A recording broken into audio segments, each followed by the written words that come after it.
There was a tradition in the village. If you weren't married by 30, the elder would arrange for you to come back and meet potential matches. When I told Felicity Pruitt about it, she let out a cold laugh. What is your village? Some kind of medieval cult?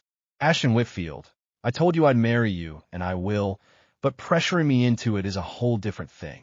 She pulled out the ring and handed it to her assistant. Without a second glance, he took it, his face flushing red. I was going to propose, but since that's how you feel, let's take some time to cool off. For a moment, I just stood there blank. Felicity swept out of my office, corner of her mouth curled in a triumphant little smile. Julian held the ring out to me. I didn't take it. Keep it. She bought it for you anyway, didn't she? Go ahead and wear it.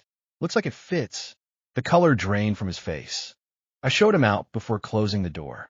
I said, tell your Miss Pruitt that she and I are done. That evening, Felicity came home from work to find me packing.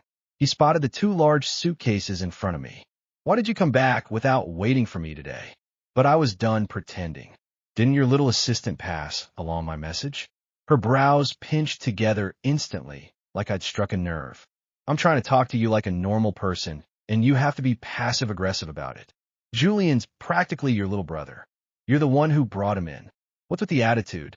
Now, she wasn't wrong. Julian Simmons had come to the company because I'd invited him. He was from the same village as me, and Elder Harmon had always told us to look out for each other when we were away from home. When Julian graduated college and couldn't land a job, I brought him into our company myself, until I noticed the way he looked at Felicity. I recognized that look, but his mistakes at work started piling up, and one day I called him out on it. Nothing harsh, just a few words. He didn't talk back, just stood there taking it, eyes rimmed red. Felicity, though, wasn't having it. She tore into me in front of the entire company for the first time. He's just a kid. A few words would have been enough, don't you think? He's basically your little brother. What are you doing pulling rank on him like some big boss? I was so furious I laughed, but I didn't back down. Do you have any idea how many people had to clean up his messes? How much extra work his screw-ups cost this team? She waved me off with a flick of her hand, unconcerned. Fine, then Julian could be my personal assistant from now on. He looked around at the coworkers watching the spectacle. Anyone else has a problem, bring it to me directly. Stop talking behind people's backs. If you can do the job, stay. If you can't, get out. She marched off ahead, long strides like she just won a war. Julian followed close behind her, and even from the back, you could see the worship in his posture. I looked up. Felicity was standing over me, staring down. I glanced at my phone. The booking confirmation was still on the screen. I was going home soon. I couldn't be bothered to argue with her. You're right. I was being dramatic. It won't happen again. When she saw my reaction, a flicker of confusion crossed her face. After a few seconds of silence, she tossed out a whatever and left. He didn't come home that night. The next morning, I went to the office as usual. I could let go of Felicity, but Evergreen Era had every ounce of my blood and sweat poured into it. Even if I was leaving, I needed to make sure everything at the company was in order first. Besides, the shares would still pay me a steady dividend every year. Who I could promote to take over my frontline role so I could manage things remotely. When Kenneth Dickerson, the sales department manager, appeared at the elevator bank looking like he'd seen a ghost. Mr. Whitfield, last night we sent the quote to Miss Pruitt for review. Her assistant said she was asleep and that he'd handle it, but he accidentally sent our floor price sheet to the client along with the proposal. Now, the client's demanding a 20% discount, and our gross margin is only 30%. His voice cracked. We've been chasing this project for the better part of a year. If we go through with it now, we're losing money.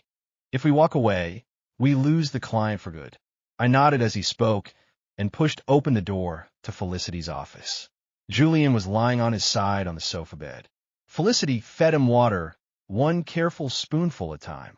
Now another man was lying on it, and she was at his side, tending to him like something precious.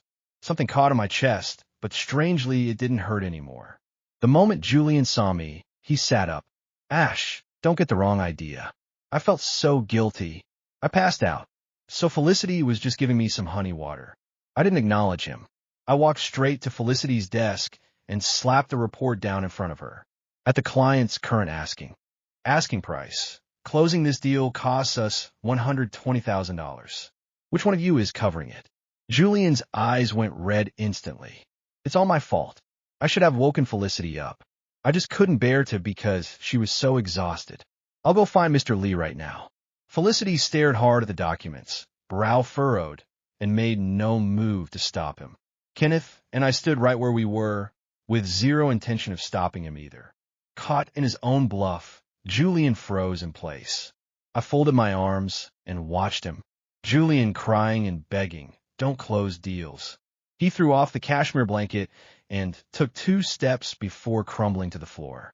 But Felicity, the woman hailed as a business prodigy, bought every second of it. She helped Julian up and settled him gently back onto the sofa. Ashton Whitfield, you never change, always pushing people too hard. Does the whole world have to revolve around you? I freed one hand and rapped my knuckles on the desk. Cut the crap. That has nothing to do with this project. $120,000. What's your plan? Her eyes were bloodshot. If taking the job means losing money, then we drop the project. I let out a cold laugh. Do you even remember how many drinks we downed? How many all-nighters we pulled to land this client? And besides this project, we've got other contracts with them. If we walk away, how many more 120,000s do we lose? Felicity, have you lost your mind? She shot me an impatient look and muttered, "So petty," then pulled out a bank card and flung it at my face. It's only 120 grand. I'll cover it for him. Happy now? My cheek stung, but I was eerily calm. Since she didn't care about 120,000, what about 100 times that? I wanted to see if she'd still be this casual. Then I met up with my buddy, Stanley Barnes, for afternoon tea. He hadn't even finished cursing Felicity out when I got a message from Kenneth. "Mr. Whitfield, get back to the office now." This second. I reached the office door. I saw Julian directing people to haul my desk out. Contracts, files, documents, all scattered across the floor. Years of work, every bit of it built from nothing with my own hands. Who the hell did he think he was? Put all down now. I closed the distance in 2 strides and drove my fist straight into Julian's face. Who told you to touch my things? Julian clutched his cheek, but his eyes stayed defiant. Felicity said, "You blew a major deal. You don't deserve this office anymore." She wants you moved to one of the cubicles in the main hall. She must have heard the commotion. Felicity showed up. Her gaze swept the wreckage on the floor, and something flickered behind her eyes. "Julian, I told you to notify him. Who said you could touch his things?" Julian lowered his hand, revealing the fist-shaped bruise blooming across his cheek, and turned those pitiful eyes on Felicity. She caved instantly. "Ashton, the decision was mine. If you want to take it out on someone, take it out on me. But rules are rules." "Yes," Julian sent the price sheet, "but it was one of your people who handed it to him. You bear direct responsibility." She sighed, placing both hands on my shoulders. "I saw you booked a plane ticket. I don't have time to go back with you, though. Why don't you use this as a chance to take a few days off and head home?" I shook her hands off. "Who said I needed you to come? I'm going home." "Because," she scoffed, "to get set up on a date and married." "Drop the threats already," Julian told me. "Your village doesn't even have some tradition about going back to marry at 30. Julian chimed in. "Ash, don't blame me for telling her. I just couldn't stand watching you lie to her anymore." I looked him over, slow and measured. Designer suit, Hermes belt, Louis Vuitton shoes. None of it matched his salary. Even if it meant throwing away my own dignity, I was done protecting theirs. I pulled a stack of printed pages from my bag and read them out loud in front of every single colleague. 3 months ago, my girlfriend booked a hotel room for the 2 of you. The room and the protection came out to $5,800. 2 months ago, she bought you a limited edition belt worth $10,200. 1 week ago, she bought you a ring worth $126,000. I have receipts and photos for all of it. So tell me, who exactly was deceiving whom? Whispers rippled through the office. Some of my coworkers didn't even bother hiding their contempt. Felicity's face went white, then flushed scarlet. I told someone to help me move my things back to their original spots. Felicity tried to stop them, but nobody listened. Kenneth was the most ruthless. "Mr. Whitfield, let me spray some sanitizer in your office. Reeks of homewrecker in here. Can barely breathe." He doused both of them with it. In the end, all Felicity could manage was sputtering. Fine, fine, all of you. Then she grabbed Julian and left. I barely settled back in my chair when my phone rang. It was Elder Harmon. Ash, are you really coming home? If it's for sure, I'll have the Pruitt girl meet you at the train station. I smiled for the first time in a long while. Already bought my ticket, but don't tell Granny yet. I want to surprise her. The elder's voice lifted, warm and bright. He said good, good, and hung up. Our village didn't really have a rule about marrying by 30, but Granny was 80 years old. She couldn't wait forever. After things blew up between Felicity and me, the two of them only got bolder.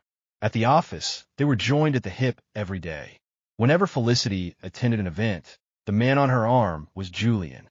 He even started acting like he owned the place, barking orders at coworkers left and right, just waiting for me to walk out the door so he could take my seat. I couldn't stand it. He vented to me more than once.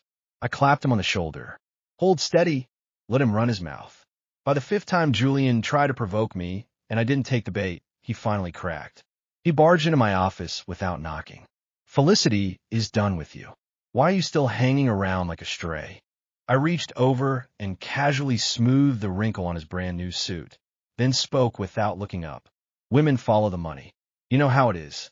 You do realize I hold 49% of this company, right? How much do you hold? How about a little bet? If she's willing to give you 10%, I'll forfeit every share I own and walk out that door. If she won't, you're the one who walks, deal. The color drained from his face, but he nodded. Deal. Don't come crying when you lose. A few days later, Julian walked into my office with Felicity in tow. He slapped a share transfer agreement down on my desk. I scanned the second clause, 15% transferred to his name. I laughed out loud. Drop the act, Ashton. Pack your things and get out. Felicity glanced at me, a flicker of something uneasy crossing her face. Ash, don't blame me for helping him. It was just a bet. Think of it as a consolation prize for the kid. But we're business people. Our word is everything. A bet's a bet, win or lose. But don't worry, even though you're giving up your shares, I'll still marry you. You can be the man behind me from now on. Make sure your monthly allowance is more than generous. As for Julian, I won't let him show up in front of you or challenge your position. Felicity, you really do have it all figured out. I'm supposed to give up my dividend-paying shares and go home to be your kept house husband. With my hand out, I'll pass. Julian pulled out a recording of me. My own voice playback. Clearly, I'd honor the bet. I'd give up my shares. Then he handed me a voluntary share relinquishment agreement. Kenneth's eyes went red. He lunged forward to grab it, but I stopped him. Then I picked up the pen and signed. Julian's face flushed with excitement. Something complicated flickered through Felicity's eyes, but triumph swallowed it whole. I set the pen down. Satisfied, Felicity nodded and turned to address the room. From now on, Julian is my partner. He'll be taking over Ashton Whitfield's position. Some people felt the chill of knowing they could be next. Others were already scrambling to kiss the new ring. We'll follow Mr. Simmons's lead from here on out. What are you standing around for? Get Mr. Whitfield's things out of here and make room for Mr. Simmons. The insulated mug Felicity had once bought me was knocked to the floor, its side dented on impact. The model I built with my own hands hit the ground and got trampled underfoot. Even the orchid I've been growing lost a branch, snapped clean off. I didn't stop them. I didn't get angry. My vision blurred for a moment, then cleared. I stood there watching the place I poured years of, my life in to get hollowed out piece by piece. It wasn't until the nameplate on the door changed from Mr. Whitfield to Mr. Simmons that I finally turned around and walked straight into Felicity's office, sat down in her chair. I said, Felicity, you're fired. Felicity froze. For a few seconds, the entire room seemed to stop with her. Then she laughed. It was a sharp, disbelieving laugh, like she decided I must have finally snapped. Fired, she repeated. Ashton, you just signed away your shares. You don't even work here anymore. I settled comfortably into her chair. That's the part you got wrong. I tapped the desk twice and pushed a folder toward her. Read Clause 17. Her smile slowly faded. A controlling shareholder has the authority to remove an executive director for breach of fiduciary duty, misuse of company assets, or unauthorized transfer of company property. She stared at the page. I continued. And there's one more little detail you missed. Felicity looked up. Who do you think owns the controlling shares? Her fingers tightened around the folder. Kenneth stepped forward, barely hiding his grin. Mr. Whitfield never transferred his shares. Julian's face went completely blank. What? I picked up the agreement he'd been so proud of. The document you had me sign? I tapped the last page. It relinquished my voting rights temporarily. It never transferred ownership of my shares. Julian snatched the document from my hand. His eyes raced across the page, then stopped. The signature was mine, but beneath it was the clause he'd apparently been too excited to read. The relinquishment required board approval, and the board had never approved it. Felicity's face went white. You planned this. I shook my head. No, you two just made it incredibly easy. Julian looked at Felicity. Felicity, she didn't even look at him. Her attention was fixed on the numbers in front of her. The company's valuation, my voting percentage, the contracts I'd secured, the patents registered under my name. And slowly, painfully, she understood what she'd actually done. She hadn't taken my position. She'd given me every reason to take hers. I reached into my pocket and pulled out my phone. One more thing. I pressed play. Julian's voice filled the office. Once Ashton leaves, I'll take his office. Felicity promised me 15% and a director position. Then Felicity's voice followed. He'll be gone before the month is over. I stopped the recording. Nobody spoke. That conversation happened inside the executive conference room. I said. Felicity stared at me. You recorded us? The company's security system did. I gave her a small smile. And since you're so concerned about rules, I pointed toward the door. You're both finished. Julian immediately grabbed Felicity's arm. Felicity, you said. She tore herself away from him. Don't touch me. That almost would have been funny if the whole situation weren't so pathetic. A week earlier, she would have defended Julian against anyone. Now, she wouldn't even let him hold her wrist. Kenneth entered carrying another folder. Mr. Whitfield, the board meeting is ready. Felicity's eyes widened. You can't do this. I walked past her. Already did. Outside, employees had gathered in the hallway. Nobody dared say a word. Kenneth opened the folder. Effective immediately, Felicity Pruitt is removed as CEO. A wave of whispers moved through the crowd. Julian stumbled backward. And Julian Simmons? Kenneth looked him straight in the eye. Terminated for misconduct, unauthorized access to company records, and repeated breaches of company policy. Julian's knees nearly gave out. He turned toward Felicity. Where am I supposed to go? She stared at him for several seconds, then answered quietly. Go home. Julian gave a bitter laugh. You promised you'd marry me. Felicity opened her mouth. Nothing came out. I walked toward the elevator. Behind me, Julian suddenly shouted my name. Ashton. I stopped but didn't turn around. You took everything from me. I finally glanced back. His eyes were red, his face twisted with desperation. No. I pressed the elevator button. You took it from yourself. The doors opened. I stepped inside. This time, I didn't look back. And Felicity didn't follow. 3 hours later, I was sitting at the station with my train ticket in my hand. I was going home, not because I'd lost, because there was nothing left in that city worth staying for. Waiting at the end of that train ride was my 80-year-old grandmother, who still believed her grandson deserved someone who would choose him without having to be begged. I looked out the window as the train began moving. For years, I'd poured everything into that company. I'd thought Felicity was the future I'd built alongside it. Now, both are behind me, and somehow, I felt lighter. Back in the city, Felicity Pruitt's empire was beginning to collapse, and ahead of me was home. Maybe this time, I'd finally find something worth coming back for. 6 months later, Evergreen Era was bigger than it had ever been.